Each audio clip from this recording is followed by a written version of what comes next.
Olá, uma ótima tarde. Começamos agora o Agricultura BR. Olá, boa tarde, seja bem-vindo. Quinta-feira, 19 de outubro. Acompanhe com a gente os destaques desta edição. Destaque para a edição em relação ao que vem acontecendo com o óleo de soja.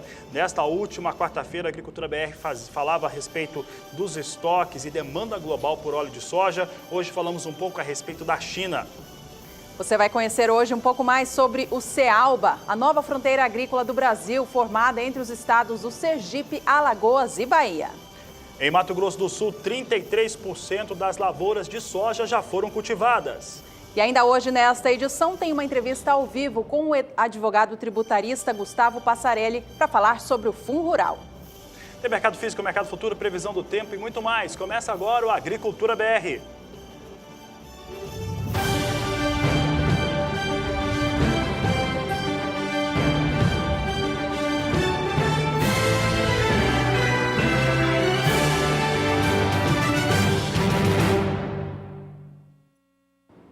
O setor cafeeiro do Brasil, em especial da variedade arábica, tem combatido uma luta bastante forte nas últimas semanas, por que não dizer nos últimos meses. O mercado internacional da commodity opera com forte pressão em virtude das notícias do retorno das chuvas sobre o principal cinturão cafeeiro do Brasil e também por conta das recentes floradas cheias. As cotações na Bolsa de Nova York operam abaixo de $1,30 por libra-peso para as posições de mais curto prazo, que é considerado um patamar bem baixo. O mercado físico brasileiro também sente o reflexo dessa pressão internacional acontecer e vê as cotações operarem no valor mensal mais baixo desde pelo menos os últimos 2 meses.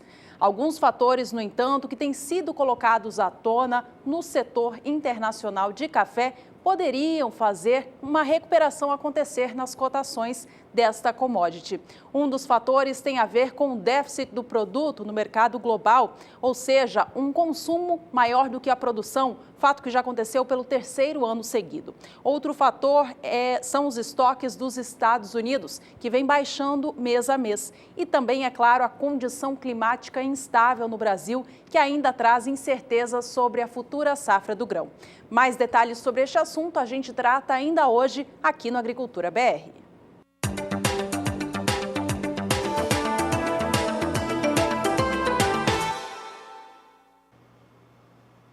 Falamos sobre soja agora e sobre o óleo de soja lá na China. Os estoques de óleo de soja, de acordo com o órgão oficial chinês, estão históricos ao final da temporada 16-17, encerrada nesse último mês de setembro. Eles chegam a 1.600.000 toneladas, só para se ter uma ideia do comparativo, que é o comparativo que fecha a última semana de outubro, comparado ao mesmo período do ano passado, está 300.000 toneladas acima.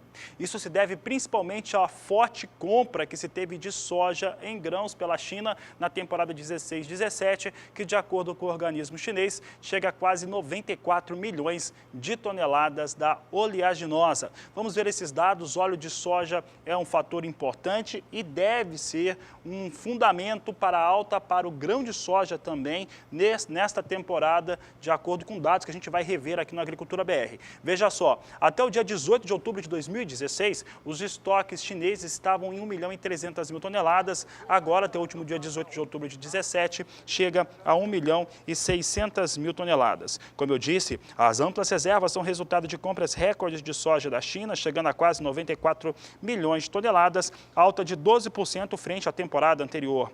Os grandes volumes de importação de soja no período de outubro a dezembro, impulsionados pelo pico de consumo de ração animal dos principais feriados chineses, devem manter os estoques de óleo de soja na China um pouco mais altos, mesmo quando o clima mais frio também aumenta o consumo de óleo de cozinha. Então, o esmagamento por lá anda forte para os chineses por conta deste fator.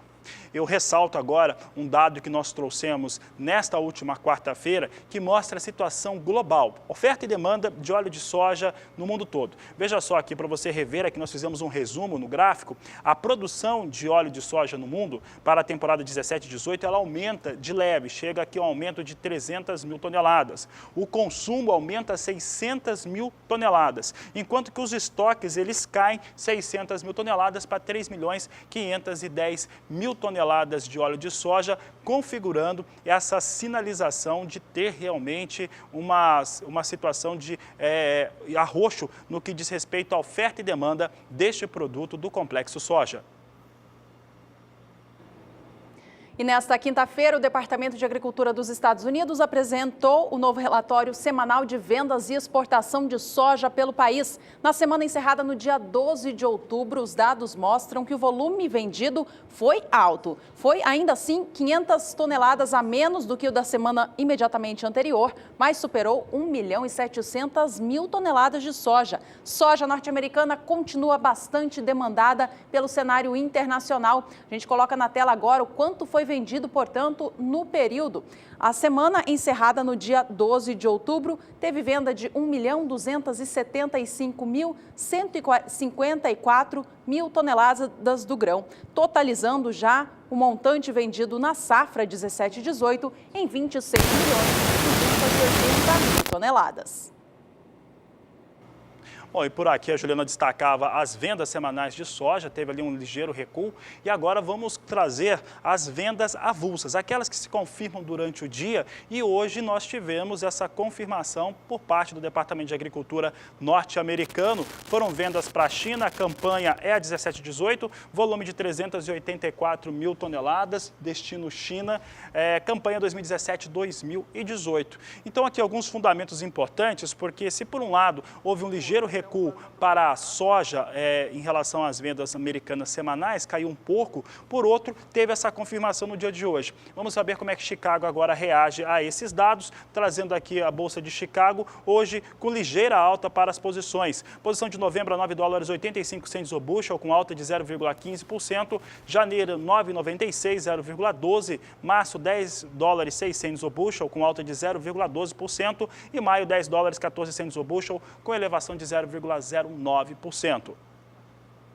Vamos saber do dólar aqui no Brasil, então, nesta quinta-feira. O mercado segue de olho no que acontece no cenário político nacional, em especial sobre as denúncias contra o presidente Michel Temer, que foram rejeitadas nesta última quarta-feira pela Câmara dos Deputados. Além disso, tem o cenário internacional que também influencia dados de câmbio, dados da China e também da Catalunha, que mexem com o cenário internacional. A gente acompanha agora como que o dólar vem no Brasil nesta quinta-feira. Neste momento, leve alta de 0,18%, cotado a R$ 3,17 mais um.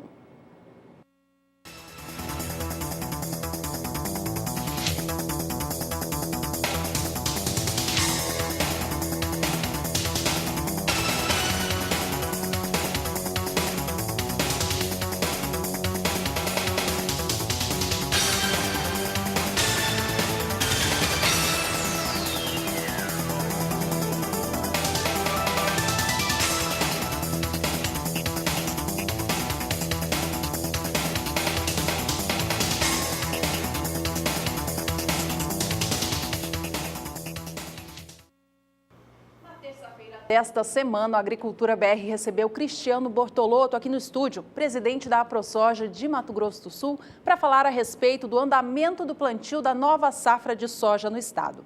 De acordo com o presidente, o plantio se encontra em cerca de 33% da área prevista até o momento. A gente vai acompanhar na tela agora os dados divulgados pela AproSoja que mostram o andamento do plantio em cada uma das regiões do estado. Vamos lá. Região Sul, que é a que detém a maior área plantada com soja no estado, já tem 44,8% de plantio finalizado.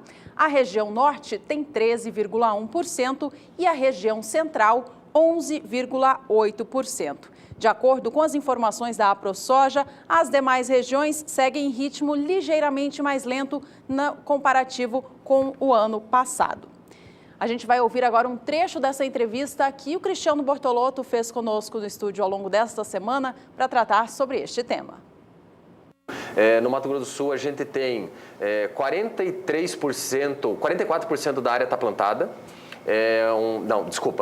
44% da área plantada na região sul, que é a principal região produtora do nosso estado. No estado inteiro, nós temos 33% da área plantada. No ano passado, nós tínhamos 36%. Então, não é tão menor, vamos dizer assim, o avanço do plantio no nosso estado.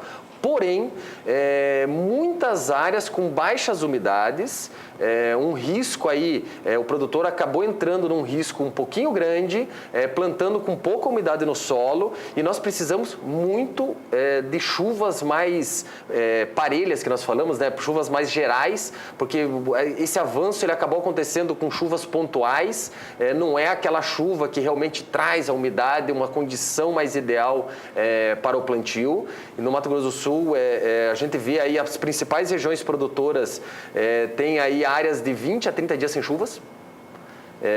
Então, é uma condição um pouquinho complexa a que nós estamos vivendo. Sem dúvida, traz preocupação, né, Cristiano? Sem sombra de dúvida, traz preocupação. Mas quando a gente vê o avanço do plantio, ele está dentro da normalidade. 44% na região sul, 11% na região centro e 13% na região norte. A região norte é a única que está uma área plantada maior do que a do ano passado. O ano passado, no mesmo período, a gente tinha apenas 9%. Isso se dá principalmente à região de Chapadão do Sul e Costa Rica, que avançou um pouco mais o plantio dentro de um calendário aí um pouco diferenciado para esse ano, mas que também está com baixos índices de umidade no solo. A expectativa de Mato Grosso do Sul é cultivar 2,5 milhões de hectares com soja e colher cerca de 8 milhões e 300 mil toneladas do grão, com rendimento médio esperado até o momento de 54 sacas por hectare. Bom, enquanto os produtores que já semearam seguem com os trabalhos de cultivo no campo, aqueles que ainda estão aguardando a regularização das chuvas têm alguma preocupação em virtude da janela ideal de plantio. Vamos saber agora com a Juliana Rezende, da Somar Meteorologia, como que o clima se comporta no Brasil, em especial na região Centro-Sul, nos próximos dias, para esse produtor de soja e também aquele que está cultivando milho no verão. Ela traz os destaques no quadro Agroclima. Agroclima. Oferecimento Santa Helena. As melhores sementes de milho para grãos e silagem. Olá, boa tarde a todos. Os produtores de milho no centro-sul do Brasil estão um pouco mais adiantados com o plantio do que os produtores de soja. Especialmente, essas atividades acabaram ganhando mais ritmo no sul do país, porque as chuvas acabaram sendo mais expressivas e frequentes e garantiram umidade do solo mais elevada nos 3 estados da região sul. Nos próximos dias, as instabilidades ainda vão se concentrar na região sul, principalmente na faixa oeste do Paraná. Quem vai ser responsável por essa chuva mais expressiva vai ser uma frente fria que vai provocar essas chuvas volumosas. Tem previsão de acumulados de até 70 milímetros no oeste do Paraná. E essas instabilidades agora vão avançar um pouco mais, alcançar áreas do estado de São Paulo, sul de Minas Gerais e também nas áreas mais escuras da região centro-oeste. Na próxima semana, essas instabilidades ainda vão seguir persistindo nas regiões do centro-sul do Brasil e, inclusive, vão se tornar mais abrangentes. Agora, previsão de chuva mais abrangente na região centro-oeste, praticamente toda a região sudeste e na região sul as chuvas ainda devem seguir com forte intensidade. A previsão é de que os acumulados ainda no Paraná consigam alcançar até 100 milímetros. Isso vai ocorrer entre o dia 25 até o dia 29 de outubro. A partir do período seguinte, essas chuvas agora no centro-sul do Brasil ainda vão seguir persistentes. Dessa vez, a chuva mais forte vai ficar mais concentrada no oeste do Paraná, oeste de Santa Catarina e também nas áreas mais ao norte do Rio Grande do Sul, com volumes de até 50 milímetros. Agora a chuva ganha um pouco mais de intensidade na região sudeste e grande parte do centro-oeste. Previsão ainda de acumulados de até 30 milímetros nessas áreas até o comecinho do mês de novembro. Então, no decorrer das próximas semanas, as instabilidades vão conseguir se espalhar pelo centro-sul do Brasil e trazer melhores cenários tanto para o plantio do milho como também para o início do plantio da soja. Daqui a pouco eu volto com mais previsão do tempo. E o Agricultura BR lembra você que daqui a pouco nós vamos falar sobre Fundo Rural aqui no programa. Então você pode participar conosco, você pode tirar todas as suas dúvidas enviando para as nossas mídias sociais e participando do programa de hoje. Esse é um tema importante para o produtor rural brasileiro que acaba impactado por esse fator. Quem estará conosco é o advogado tributarista Gustavo Passarelli. Ele vai responder todas as dúvidas enviadas para o programa. Então, se você tem alguma questão que ainda não está bem esclarecida a respeito do Fundo Rural, manda para a gente pelo aplicativo WhatsApp no número 67996562266. Nós vamos agora para um rápido intervalo comercial. Daqui a pouco nós voltamos com essas e outras informações.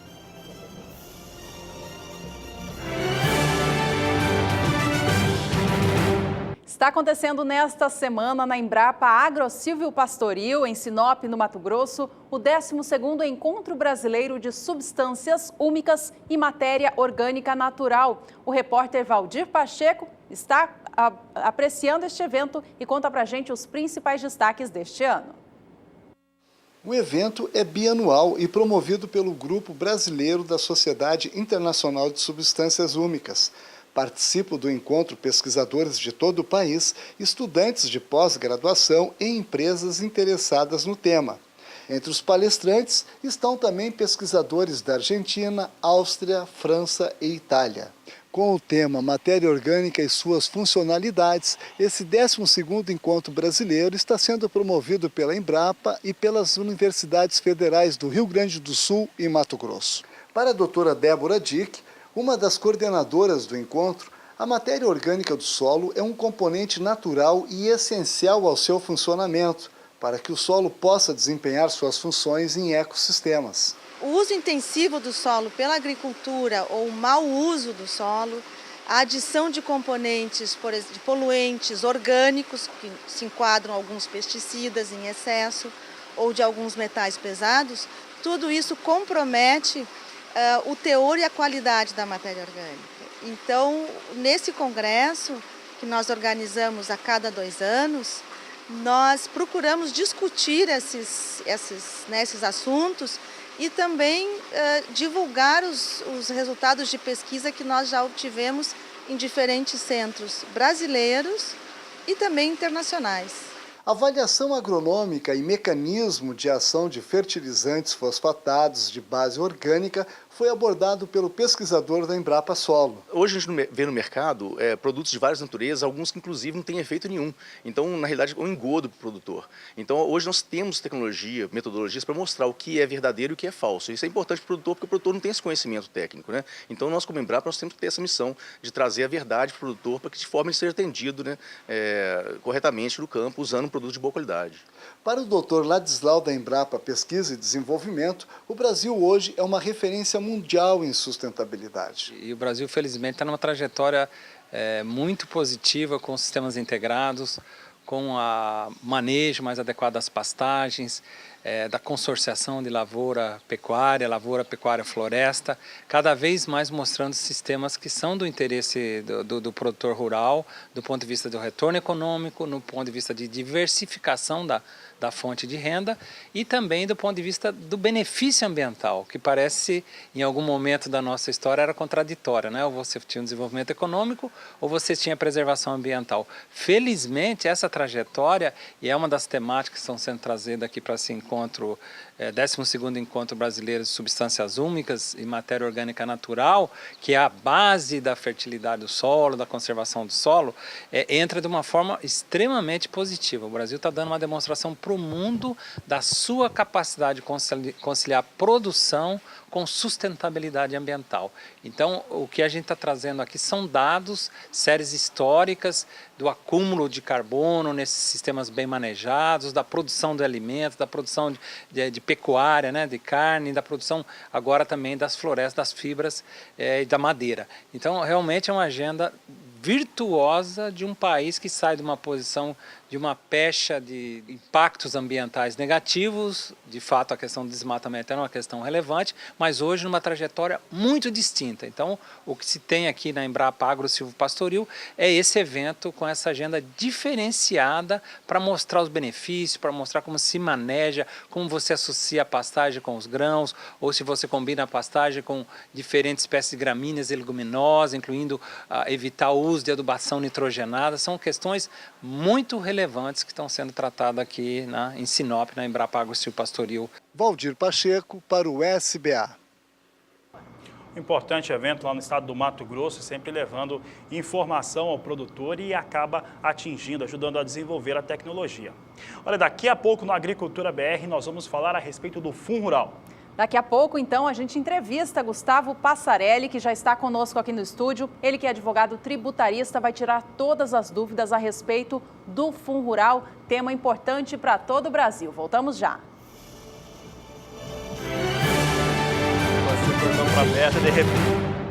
Agricultura BR de volta, agora falamos um pouco a respeito dos fundamentos para o mercado físico do milho. Milho, como nós temos trazido nas últimas edições, tem conseguido ter uma recuperação de valores nos últimos 2 meses. Essa recuperação já foi prevista na Agricultura BR, lá pelo meio de maio, nós já falávamos que isso deveria ocorrer no país por conta das exportações. Valores internacionais e internos são mais baixos, isso proporciona uma venda maior, tanto para consumo interno, mas principalmente para as exportações de milho. O último mês de setembro, fechado, de acordo com a Secretaria de Comércio Exterior, chegou ao 2º maior volume da história em termos de embarques de milho. E o mês de outubro e o mês de novembro tem fortes expectativas de seguir com esses números. Essas situações conseguem fazer com que se tenha valores um pouco melhores na oferta pelo produto no mercado nacional. Aqui, falando da média brasileira, aqui considerando os 8 principais estados produtores, chega-se a essa média entre mínima e máxima e entre os 8 estados. No dia 4 de outubro, tinha um valor de R$ 24,27 por saca de 60 quilos. No dia 9, R$ 24,72 a saca. No dia 13, voltávamos a ter alta, vinha para R$ 25,22. No dia 16, R$ 25,44. Nesse dia 19 de outubro, o valor identificado em R$ 25,38. Há uma certa estabilidade na média nacional do dia 13 para cá. Mesmo assim, temos uma evolução nos valores para o preço médio nacional. O fator do preço médio nacional é importante porque ele acaba atingindo todos os estados do país e aí se tem uma referência em relação a esses valores. Assim como o valor pago no porto. Como eu estava dizendo que um dos fatores fundamentais para se ter essa recuperação de preços são os embarques, são as exportações, então temos os valores nos portos brasileiros, principalmente Paranaguá e Santos, que são a referência nacional, temas importantes para se chegar aos preços locais. Trazendo aqui o valor para o Porto de Paranaguá, nos últimos 15 dias, registro de alta de 3,45%. No dia 4 de outubro, R$ 29,00 a saca de 60 quilos. No dia 9, chegava a R$ 29,50. No último dia 11, mantinha os R$ 29,50 por saca de 60 quilos. E no dia 16, chegava a R$ 30,00 a saca. Nesse dia 19, mantém o mesmo patamar para o Porto de Paranaguá, portanto, registrando alta de 3,45% e aqui confirmando aquela situação que eu falava logo na abertura. Exportações maiores, embarques mais efetivos, trazem resultados melhores também em termos de preços praticados nos portos brasileiros e, consequentemente, também posterior nos estados. Mostrei Paranaguá, vamos mostrar Santos. Santos também tem movimento com milho. Observe que no dia 4 de outubro o valor era de R$ 30,00 a saca. No dia 10, mantinha os R$ 30,00. No dia 16, chegava a R$ 30,50 por saca de 60 quilos de milho, enquanto que nesse dia 19 mantém R$ 30,50, alta então, portanto, para o Porto de Santos, vem com preço um pouco melhor, inclusive, que o Porto de Paranaguá, os valores praticados em Santos. O assunto aqui segue sendo o milho. Nós falávamos a respeito do mercado nacional, a média brasileira, preço nos portos, Paranaguá e Santos. Vamos saber agora do mercado futuro do milho. Mercado futuro do milho é o destaque agora do Agricultura BR. Se o pessoal já tiver as posições, temos aqui primeiramente Chicago. Chicago tem registro de queda em relação ao milho já há alguns períodos e hoje temos alguma recuperação para os valores praticados. Alta de 0,5% vem a $3,50 mais 25 bushel. Março, $3,64 o bushel. A alta é de 0,48% para os negócios com milho na Bolsa de Chicago. Maio, $3,72 mais 25 por bushel, uma alta de 0,40%. E a posição de julho vem com negócios a $3,79 mais 25 o bushel, também com alta. O pessoal já mudou aqui para o milho negociado no mercado futuro nacional. Vamos então para o milho na Bolsa de São Paulo. Aqui o que importa, como algum valor de referência, são as duas posições de mais curto prazo, são elas que têm maior liquidez. Essa liquidez, ela se reflete ou traz pelo menos algum parâmetro para o mercado brasileiro, que não tem muita tradição de negócios no mercado futuro.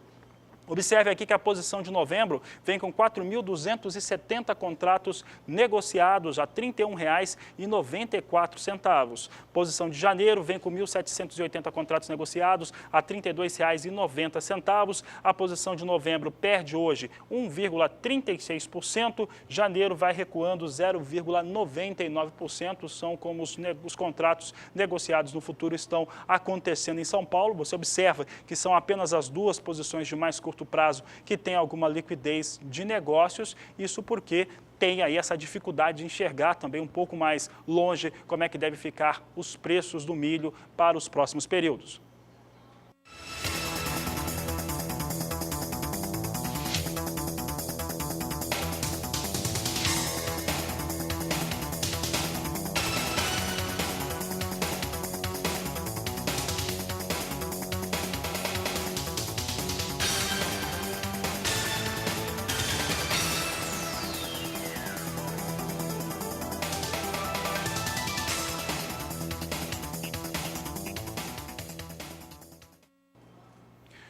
Por aqui, o Agricultura BR agora fala a respeito do clima que atinge produtores de café, produção de cana-de-açúcar e também milho e soja na região sudeste do país. Quem fala a respeito do tema é Juliana Rezende, que nos traz agora como é que deve ficar umidade de solo, clima, precipitações chuvosas nos próximos dias. O predomínio de tempo seco no sudeste, além de favorecer para o declínio da umidade do solo nas áreas em amarelo e também laranja do mapa, também favorece para as temperaturas elevadas. Durante os últimos dias foram registradas temperaturas elevadas até com índices superiores à média climática para a região. Nos próximos 5 dias a previsão é de chuva, mas somente entre o estado de São Paulo, sul de Minas Gerais e também no Rio de Janeiro. Essas instabilidades vão ser influenciadas pelo avanço de uma frente fria de forma costeira que acaba vindo da região sul pela costa da região sudeste. O tempo mais seco ainda vai predominar em grande parte do estado de Minas Gerais e também no estado do Espírito Santo. Com esse tempo mais seco, as temperaturas ainda vão seguir bastante elevadas. A máxima no decorrer dos próximos dias pode alcançar o 38 graus no oeste do estado de Mineiro e também no oeste do estado de São Paulo, pode ficar na casa dos 38 graus. No próximo período, essas instabilidades conseguem se espalhar um pouco mais pela região. Agora volta a ter previsão de chuva mais expressiva no oeste do estado de São Paulo, com um volume de até 50 milímetros, e segue chovendo de forma significativa em todo o estado paulista e também sul de Minas Gerais. Agora, as temperaturas ainda durante este período ainda vão ficar elevadas. A máxima pode chegar até os 37 no oeste do estado de São Paulo e 36 no oeste de Minas Gerais. Agora, as temperaturas começam a diminuir de forma mais gradual em toda a faixa leste do sudeste. No decorrer do período seguinte, as instabilidades agora no sudeste começam a se espalhar cada vez mais. Previsão de chuva abrangente nos 4 estados da região até o dia 3 de novembro. E as chuvas devem seguir significativas ainda em todo o estado de São Paulo e metade sul de Minas Gerais, além de toda a faixa leste do sudeste. Durante este período, por conta dessas instabilidades mais frequentes, é que as temperaturas começam a diminuir. Agora a máxima no oeste paulista não passa dos 33, enquanto que na faixa oeste mineira a máxima não passa dos 34 graus. Então, no decorrer das próximas semanas, ainda tem previsão de temperaturas elevadas em grande parte da região sudeste por conta do predomínio de tempo mais seco. Isso pode representar riscos para as lavouras de café. Daqui a pouco eu volto com mais previsão do tempo. E o assunto do Agricultura BR agora é o FunRural no assunto da nossa entrevista.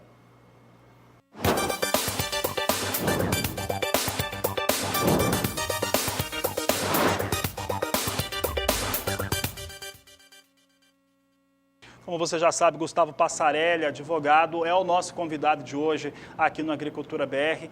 Gustavo, obrigado pela sua participação mais uma vez aqui conosco, sempre um prazer recebê-lo. E para responder esses questionamentos que chegam dos produtores rurais de todo o país, há muita insegurança em torno do FunRural, há muita incerteza, na verdade, a respeito do FunRural. Gustavo, fazendo um resumo das coisas que aconteceram, os fatores que ocorreram em torno da cobrança, as discussões, aquilo que tem que ser avaliado ainda, que tem que ser apreciado, o que nós temos hoje, porque fato novo em cima do FunRural, na verdade, nós não temos, não é isso? Boa tarde. Boa tarde, Fabiano. prazer sempre estar aqui e podendo contribuir com os esclarecimentos necessários. Como você mesmo mencionou, não há fato novo daquilo que nós vínhamos já discutindo das últimas oportunidades, né? Nós tivemos a decisão do Supremo, que reconheceu a constitucionalidade da cobrança. Temos ainda embargos de declaração contra essa decisão do Supremo, ou seja, essa decisão ainda não produziu efeitos totalmente definitivos, porque ainda pende de apreciação esses embargos de declaração. Paralelamente a isso, nós já temos decisões sendo proferidas em processos que tramitam em primeira instância ou mesmo em tribunais de segundo grau, reconhecendo pela constitucionalidade já influenciados pela decisão do Supremo, que era algo de se esperar. Temos a medida provisória ainda em tramitação, com o prazo para que os produtores possam aderir ao plano de regularização. Enfim, nenhum fato novo ainda com relação ao Fundo Rural, a não ser, obviamente, no sentido de manter o status que havia desde quando da decisão do Supremo, ou seja, foi declarada a constitucionalidade do tributo e é importantíssimo que os produtores passem a se atentar para os cuidados necessários na comercialização da produção daqui para frente. Gustavo, em relação à questão da constitucionalidade, ele vai ser cobrado. Essa é uma questão forte no fator. Para o produtor rural, porque tem algumas situações que ele pode acreditar que ele tenha o passivo, o débito, e, na verdade, esse débito não é dele. Qual que é o primeiro passo para pensar em fazer, em negociar, em fazer a adesão ao processo de parcelamento, se for o caso? Bom, é importante avaliar a maneira de incidência do tributo, ou seja, quando o Fundo Rural incide. Para o produtor rural, particularmente, vai incidir de duas maneiras. Quando ele vende produção agrícola, no caso de grãos, para terceiros, ou seja, para as empresas que comercializam grãos, quando vende gado para o frigorífico, ou seja, quando ele está no final da cadeia produtiva ou quando se está no início ou no meio da cadeia produtiva. Por quê? Quando eu tenho transações, por exemplo, entre produtores rurais, em que há venda de gado magro, há responsabilidade de recolhimento do Fundo Rural pelo produtor rural que vende os animais. No caso de venda de gado para frigorífico ou de soja ou milho para uma comercializadora de grãos, ocorre o que nós chamamos do fenômeno da substituição tributária, no qual a empresa que adquire os grãos ou o frigorífico é quem assume a responsabilidade por fazer a retenção. De modo que, a priori, via de regra, o produtor rural está exonerado do pagamento do tributo assim que ele faz a entrega. Porque na medida em que ele faz a entrega, é a obrigação do substituto realizar a retenção e depois o repasse para a União Federal. No caso, então, da venda de gado magro, da comercialização que ocorre no decorrer da cadeia produtiva antes do seu final, nesses casos em que o produtor vendeu gado magro e não fez o recolhimento do Fundo Rural, é uma das hipóteses que eu entendo que o produtor deve procurar a documentação e procurar aderir ao plano, porque, de fato, haverá uma cobrança nesse sentido.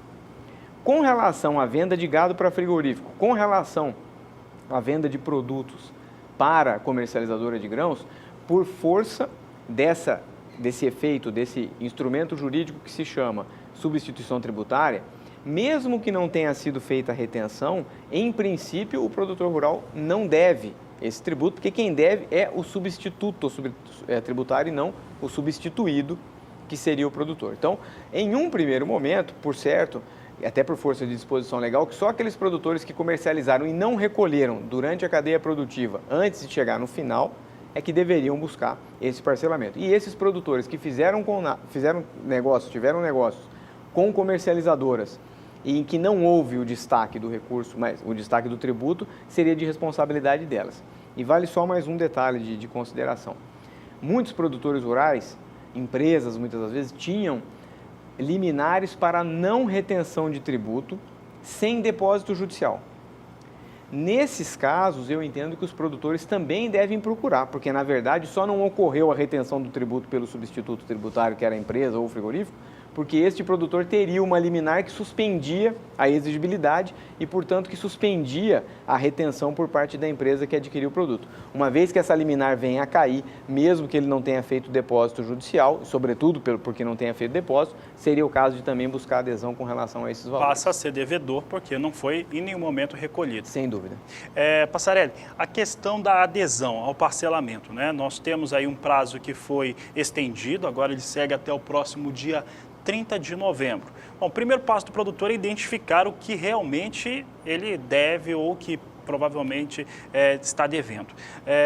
Quando ele faz a adesão, ele faz uma confissão de dívida automaticamente, não é isso? Exatamente. A adesão implica em reconhecimento expresso, irrevogável e irretratável da dívida que se está assumindo naquele momento. Inclusive, há previsão na própria medida provisória de que é necessário desistir das ações judiciais, ou seja, reconhece-se de forma absoluta que aquela dívida existe, o que equivale a dizer que não se pode no futuro jamais discutir. Na verdade, é a sistemática que acontece com qualquer plano de adesão, com qualquer refis que se faz com relação a tributos.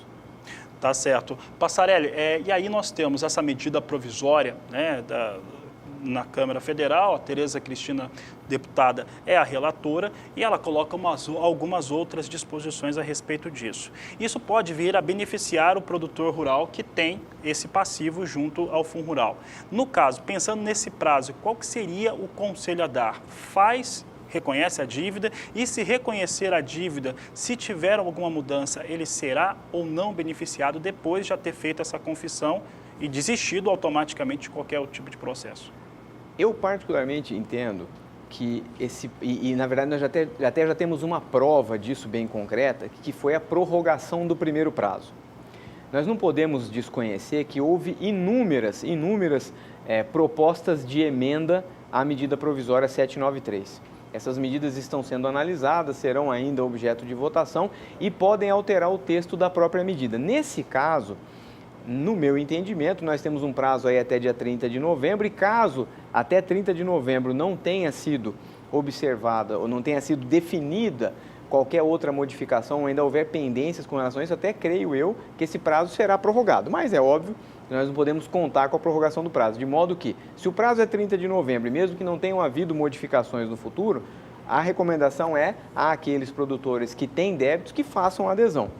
Caso venham a ser produzidas novas inserções que possam beneficiar ou alterar o status quo daquele benefício que já havia sido concedido e que já foi objeto de parcelamento, a tendência que nós temos observado é que essa nossa nova previsão permita já o benefício àqueles que tinham aderido anteriormente. Porque uma coisa é eu não poder mais discutir a natureza ou a existência do débito que eu confessei.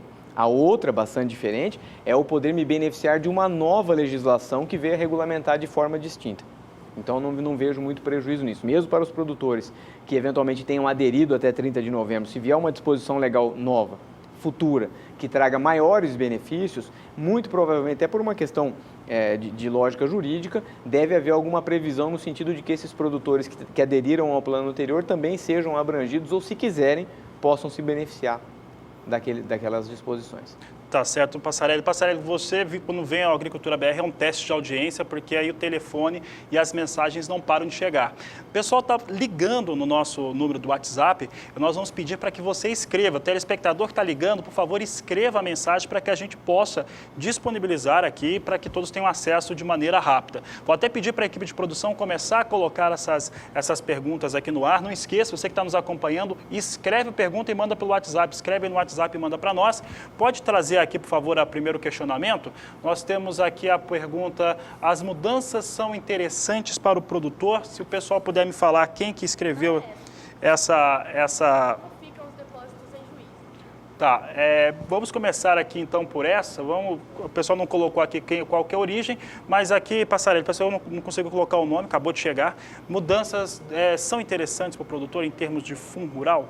Bom, caiu o imposto, né? Caiu um tributo. Exatamente. Eu acredito o seguinte: o melhor cenário, e eu já tinha dito isso em outra oportunidade, o melhor cenário seria que o Supremo tivesse reconhecido a inconstitucionalidade do tributo, não há dúvida nenhuma.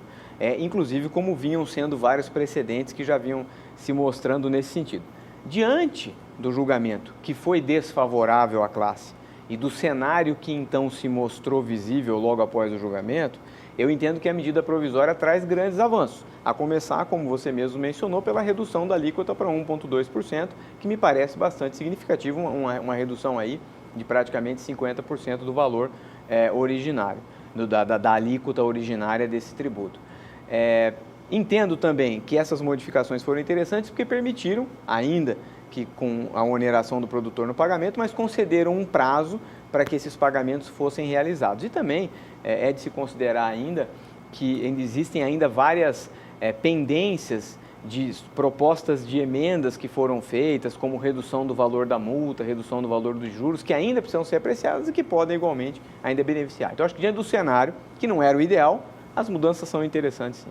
Tem uma situação mais favorável do que a anterior. O pessoal colocou uma pergunta aqui, que inclusive o Passarelli já até respondeu ela antes, mas pode repetir aqui essa última pergunta que estava aqui na tela conosco, a respeito de quem fez pagamento, né, depósito em juízo. Como fica um caso de depósito em juízo, é o Fernando Barbosa, de São Pedro da União, Minas Gerais, participando do programa conosco. Muito bem.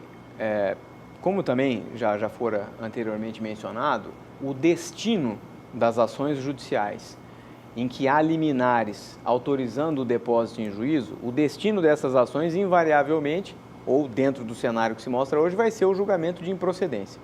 Julgadas improcedentes as ações, isso pode acontecer agora, pode acontecer daqui a um mês, pode acontecer daqui a 2 anos, esses valores que estão depositados em juízo são considerados como pagamento do tributo sem que haja a penalização pelo produtor. Então, ou seja, aquilo que já está depositado em juízo vai ser considerado para fim de pagamento e o produtor não pode ser onerado com multa, não pode ser onerado com juros, nem com nenhum outro tipo de encargo. Para as ações que já estão em andamento, ainda não foram julgadas e têm depósitos judiciais, o produtor tem 2 caminhos muito simples. Ou ele continua depositando em juízo, porque na verdade, ainda que ele saiba que a ação será julgada improcedente no futuro, os depósitos em juízo durante a tramitação implicam em pagamento e, portanto, não o oneram, ou então deixa de depositar em juízo, mas passa a exigir que as empresas façam a retenção do tributo na nota fiscal para que ele possa comprovar que, muito embora não tenha feito o depósito, houve a retenção na nota fiscal e, de qualquer maneira, ele não seria onerado. Tá certo, Passarelli, mais uma vez aqui, estou aqui falando com o pessoal também, aqui a nossa equipe de produção. Você que está mandando a pergunta, está ligando, escreva a pergunta e mande pelo WhatsApp, que aí a nossa produção não está atendendo, o telefone não para de tocar e aí a preferência é receber mesmo a pergunta pelo WhatsApp. Acho que nós temos mais perguntas aqui, se tiver pode mandar aqui na tela, se já estiverem digitadas, estão sim. Aqui o Alexandro Simon, não fala de onde que é, mas coloca a seguinte questão, Passarelli. Quando nós vendemos a soja, é descontado o fundo rural? Por que não aparece na nota fiscal? Só aparece o desconto do imposto. É isso mesmo, Passarelli? Então, a verdade é que os anos de discussão sobre o fundo rural fizeram com que as empresas deixassem de ter uma atuação uniforme no que diz respeito ao destaque do tributo na nota. Na verdade, o importante na resposta aqui é dizer o seguinte: o fato de estar mencionado na nota fiscal, que é desconto de fundo rural ou não, não implica necessariamente em dizer que o tributo foi recolhido ou não. Então, por exemplo, se a alíquota hoje é de 2,1%, eu posso até ter na nota fiscal dizendo que só foi o recolhimento do tributo, de imposto, desde que esteja mencionado que são 2,1% ou que eu consiga aferir matematicamente que aquele valor descontado, aquele percentual descontado, equivale ao 2,1% do tributo. Agora, como nós estamos entrando em um cenário que ainda é desconhecido, cujas consequências não nos são ainda alcançáveis com relação à postura que o fisco vai tomar para a cobrança desses tributos, o meu aconselhamento seria de que os produtores, ao se dirigirem à comercialização de gado ou de grãos com empresas comercializadoras de grãos, que exijam que conste na nota fiscal que aquele desconto de imposto se destina a fundo rural. E pronto, aí você fica absolutamente isento de dúvida de que o tributo foi destacado na nota. Em relação a esses fatores, Passarelli, que nós temos conversado já há bastante tempo a respeito deste assunto fundo rural, nós temos historicamente algo que se assemelha à situação hoje em relação a esse tributo? Aí, claro que em qualquer outra área. Existe hoje dê para comparar o que aconteceu no passado e até para utilizar como referência do que pode vir a ocorrer em relação a essa tributação? Com relação ao meio rural, não necessariamente, né? Nós tivemos épocas aí de discussão de não incidência de IPI, de COFINS, em que várias empresas ajuizaram ações, obtiveram liminares na época para impedir o recolhimento do tributo. E, na verdade, Fabiano, eu acho que a questão de discussão judicial com relação a tributos, ela deve sempre ser pautada pela segurança que o contribuinte deve ter ao ajuizar a ação. É óbvio que é sempre mais palatável, é sempre mais interessante eu ter uma decisão judicial que desde o início me dispense do pagamento do tributo e que reconheça, ainda que liminarmente, que aquela exigência tributária é indevida. Mas nós sabemos que o judiciário pode variar o entendimento com o decorrer do tempo, são ações que ordinariamente levam muito tempo e pode ser que uma decisão que você tenha favorável no momento, como aconteceu no Fundo Rural, lá na frente, quando da decisão definitiva, no caso de repercussão geral, que foi o caso do Supremo agora, reconheça pela legalidade da cobrança, você vai ter um período imenso de não recolhimento e, na verdade, acabou criando com essa ação judicial um passivo tributário bastante significativo. Então, o que se verifica no Fundo Rural hoje, ou seja, essa preocupação latente com relação à maneira de pagamento, a planos de adesão, aconteceu em hipóteses anteriores, com o COFINS e com o IPI, em que houve discussões judiciais a respeito desses tributos. Tá certo, Gustavo. Esse é um assunto que nós podemos seguir aqui vários momentos aqui seguindo com ele. O pessoal está participando do programa, obrigado pelas suas perguntas. Nós vamos continuar tratando desse tema com o Gustavo Passarelli, com o Marcelo Vieira, que também eventualmente participa do programa conosco. Só pedir para que você mande essa pergunta escrita para nós. E Passarelli, já vou fazer com que se comprometa a voltar, porque os questionamentos seguem. Essa é uma situação que deve perdurar pelo menos até o dia 30 de novembro. E aí o produtor segue com as suas dúvidas, com seus posicionamentos. Como sempre, estou aqui à disposição, é um prazer poder participar do programa. Obrigado, Gustavo, obrigado por participar conosco. A Agricultura BR segue, nós vamos para um rápido intervalo comercial. Daqui a pouco você tem informações a respeito do mercado do café aqui no programa. Nós vamos para o intervalo e voltamos já.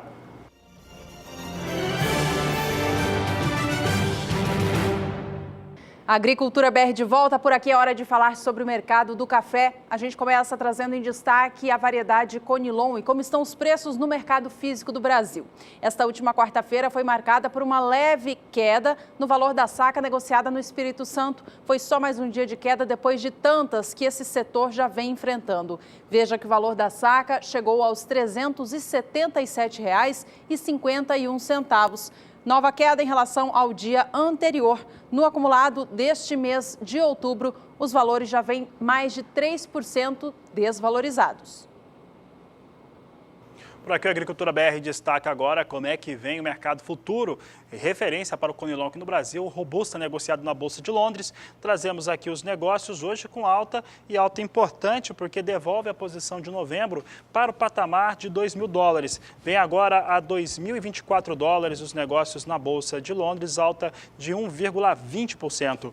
Posição de janeiro, $1.967 agora, alta de 0,92%. E março, $1.946 com alta de 0,88%.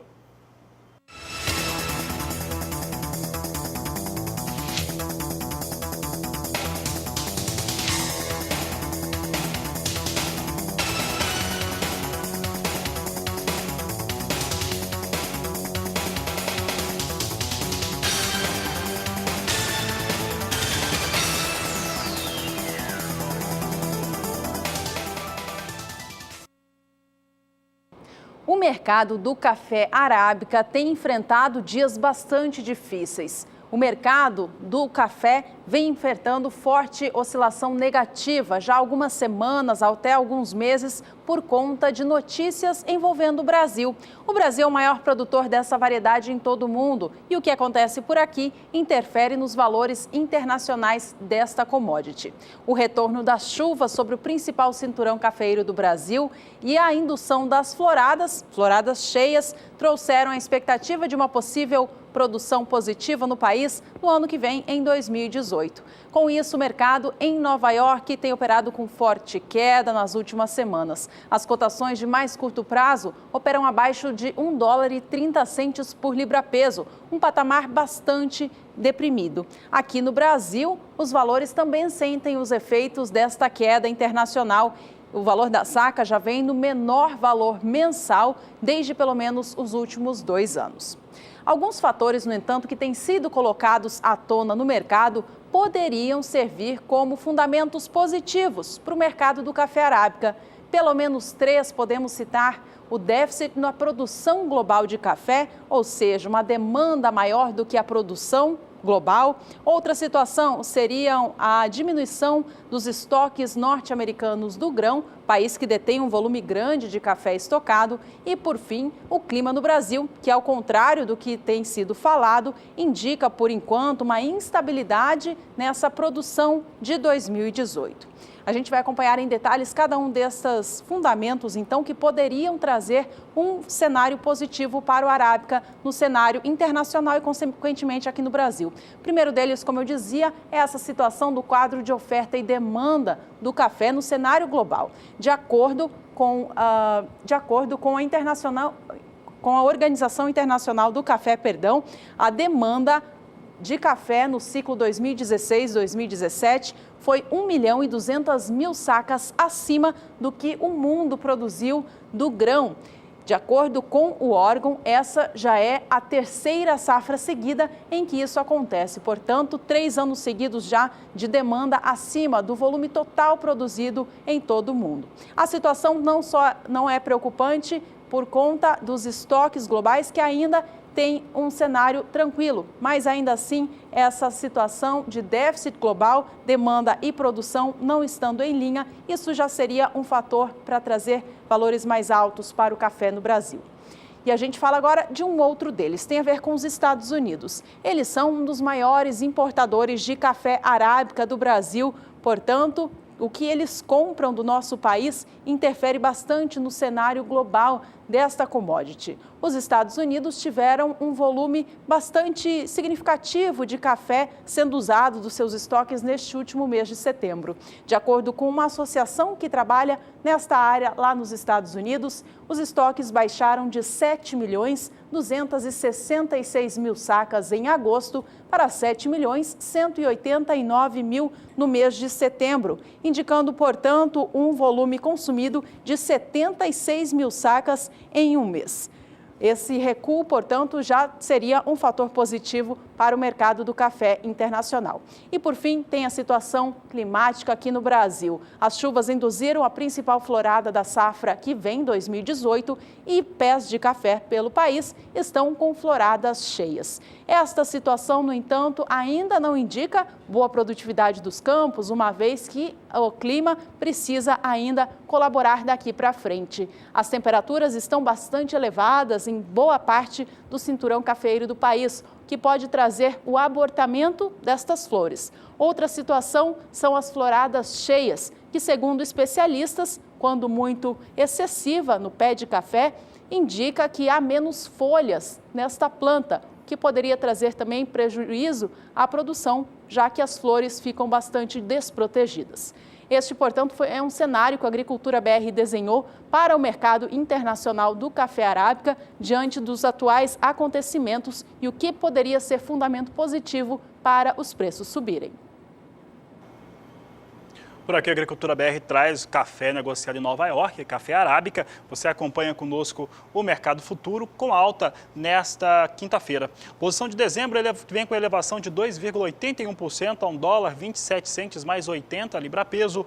Março, $1,31 a libra-peso, com elevação de 2,61%. Maio, $1,33 mais 90 a libra-peso, alta de 2,56%. Alguma recuperação para os negócios com café arábica no mercado futuro de Nova York. O assunto por aqui agora é clima e a gente trata de uma das regiões importantes produtoras do Brasil e que vem crescendo nos últimos anos. É o Mato Piba. Por lá, as chuvas também ainda não estão regulares, como em boa parte do país. A Juliana Rezende nos conta agora como é a previsão do tempo para lá nos próximos dias.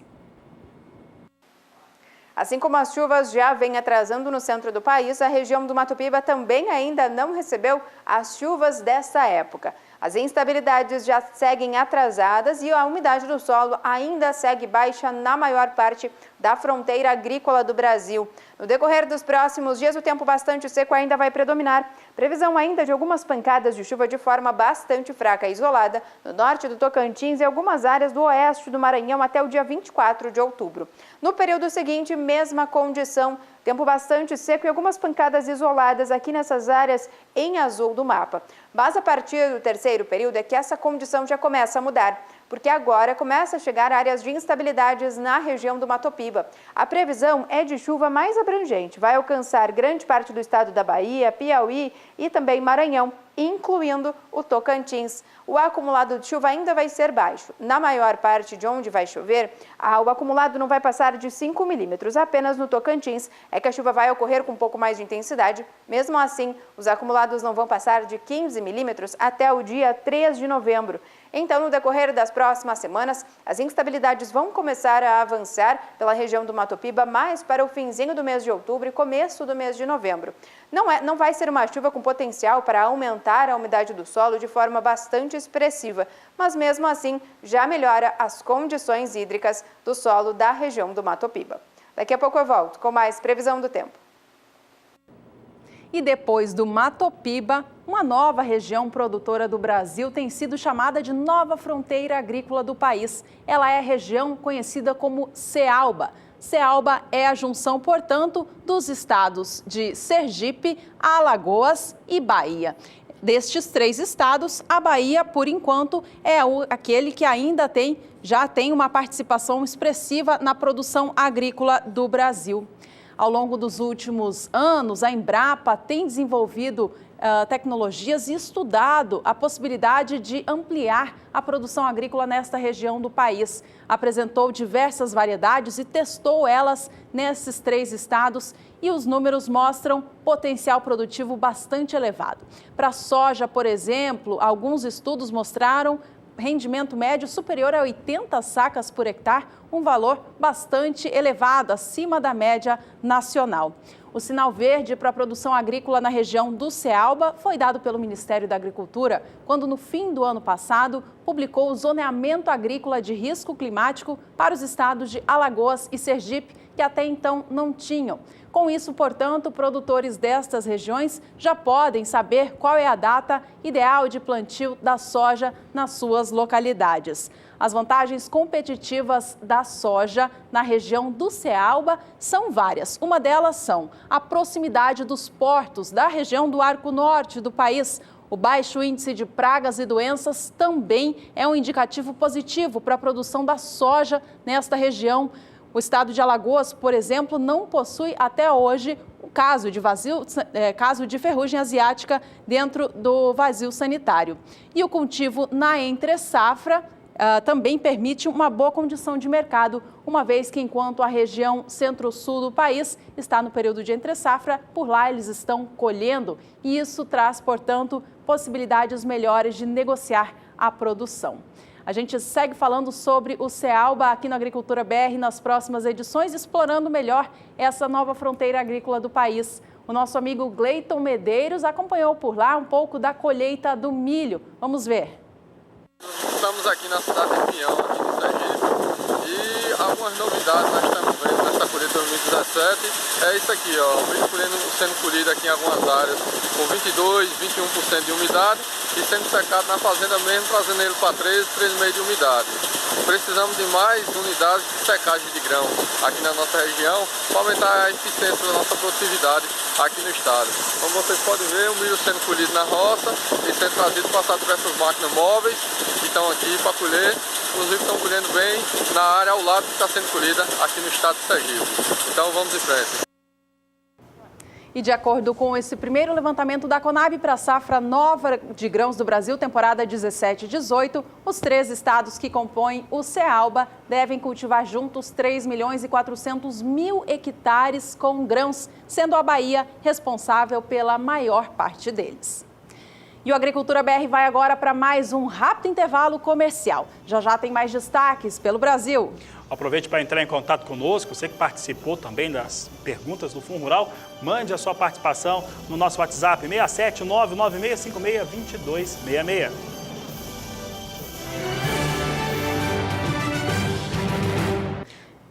O Agricultura BR destaca agora mais um quadro aqui do nosso programa, é o Agricultura BR Responde.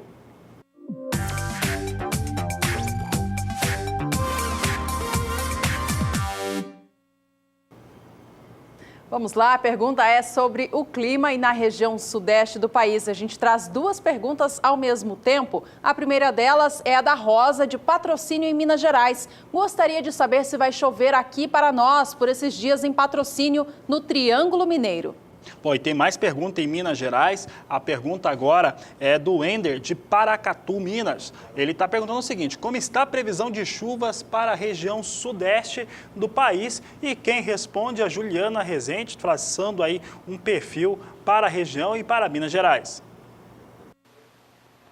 Respondendo à dúvida da telespectadora Rosa, da região de Patrocínio, em Minas Gerais, e também do telespectador Wender, da região de Paracatu, que quer saber quando é que as chuvas retornam para essa faixa oeste do estado de Minas Gerais e também para o Triângulo Mineiro. Durante os últimos períodos, o tempo mais seco vem predominando. Pancadas muito irregulares vêm ocorrendo nessa faixa oeste do estado mineiro.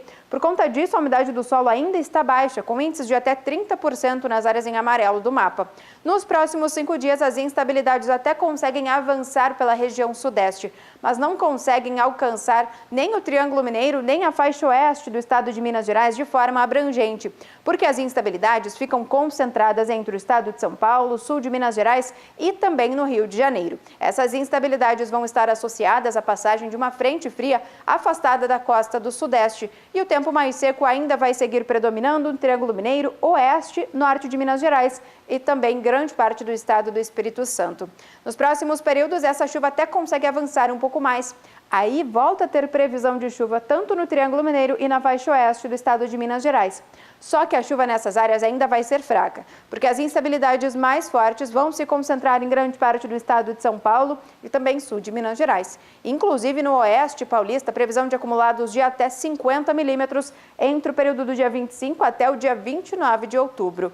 No decorrer do terceiro período, essa chuva segue se tornando cada vez mais abrangente no sudeste e a chuva ainda deve persistir tanto no Triângulo Mineiro como também no oeste do estado de Minas Gerais. Agora a chuva ganha até um pouco mais de intensidade. Os acumulados tendem a alcançar até 30 milímetros nessas regiões até o dia 3 de novembro. Então, no decorrer das próximas semanas, as instabilidades já começam a avançar um pouco mais, principalmente na região de Patrocínio e também de Paracatu, especialmente no finzinho do mês de outubro e também comecinho do mês de novembro, é que as chuvas retornam para a região. Hoje eu encerro por aqui a minha participação. Até mais. Obrigada, Juliana. Até mais. E obrigada a Rosa e ao Wender, os dois de Minas Gerais que participaram do quadro. Este foi o quadro Agricultura BR Responde.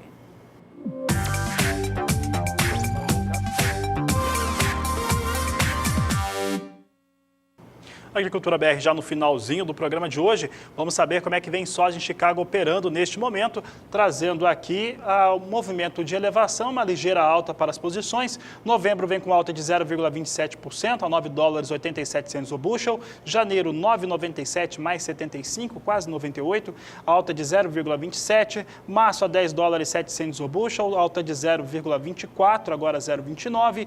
E maio 10 dólares 16 centos o bushel com elevação de 0,27%. Vamos dar uma última conferida no dólar aqui no Brasil. Cotação vinha há pouco na casa dos 3,18, agora vem um pouco abaixo disso, a R$ 3,17 mais 4. Dólar ainda assim sobe nesta quinta-feira na comparação com o fechamento de quarta. A alta agora é de 0,28%. Com essas informações, a gente encerra aqui mais uma edição para você. Obrigada pela companhia e até a próxima. Este é o Agricultura BR. A inteligência e a transparência do agronegócio sempre com você. A todos uma ótima tarde e até mais, às 17h20.